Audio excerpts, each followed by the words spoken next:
you don't have to worry about going through it all by yourself anymore, which has been an incredible like push, because I've always needed that person to be like, you're gonna be okay.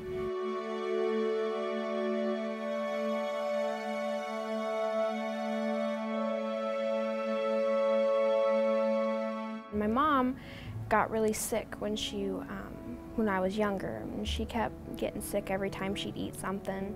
And they found out when they took her to the doctor that she had mesh in her, still in her body. The doctor had left mesh in there. After they redid the surgery, she was in a lot of pain, so they'd given her pain medication. The doctor who had given her the medication gave her 3 different types of the same medication. She got really addicted, and it was hard for her because she didn't mean to.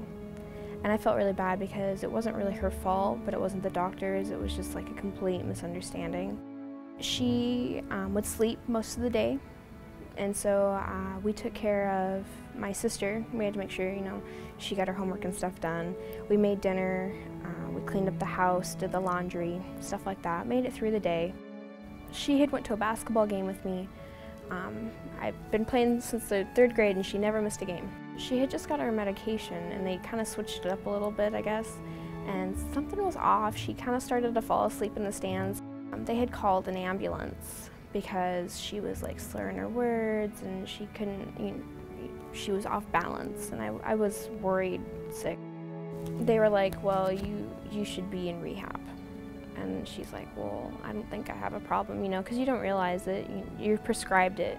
It happens a lot. I've seen it in a few of my friends' parents. You're prescribed it, you have to take it. At least that's what the thinking is. And so they don't realize that it's a problem. But then we went and stayed with the family. They were like, well, we'll take them while you go and get help, you know. So we stayed there for a while, and my mom got better. She went to rehab, and I was really proud of her. We went and visited her while she was there. She looked really good. She had lost weight, she was smiling, she was happy. I was like, yes, you know, she's better. And then about a year ago, I think it was actually, she got really sick again.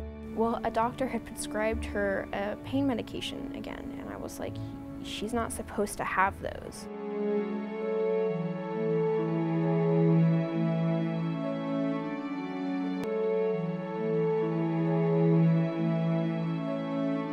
We sat down, and the girls were like, well, we just want to make sure that you guys can, you know, stay out of the system, you can stay with your grandparents tonight and stuff like that. And I was like, okay. So we sat down and we made a plan, which was really helpful because I had no idea what to do at the time. I was like, I don't know how to get her home, I don't know when she's going to leave, you know.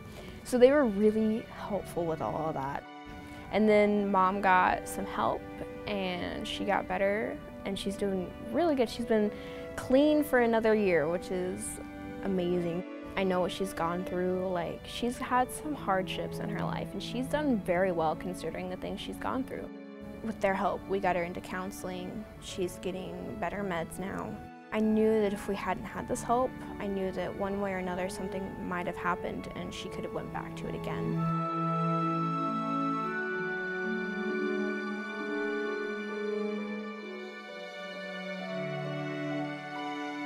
They had diagnosed me with moderately severe depression. She's like, you don't seem like a person who would have depression. And she's like, a lot of people don't, because they don't want people to see that. She's like, you're happy, you know, you're laughing, you seem like you're doing really good, but you have depression. With their help, it was easier because I found ways to cope with not just, you know, problems with my family, but with like my friends and work and school. I've been through counseling for about a year now, so it finally felt good to be like, oh, I can talk to somebody about all of this now. The Health Resource Center has had a huge impact from a population health standpoint, as well as just in our patients' lives. Really, only by the grace of God have we made the impact that we've made. I have a great group that work for me, that are out in the community, that truly care about our patients, that make sure that we are all on top of whatever resources they need and are aware of the resources in our community that a lot of people just don't know about. I was excited to finally get the help that I needed, but also know that nobody blamed anybody, which was really nice, because I was afraid that if I took it anywhere, someone would be like, oh, this is all your mom's fault, or oh, this is all your fault. And it was really nice for someone to be like, it's nobody's fault, it happens.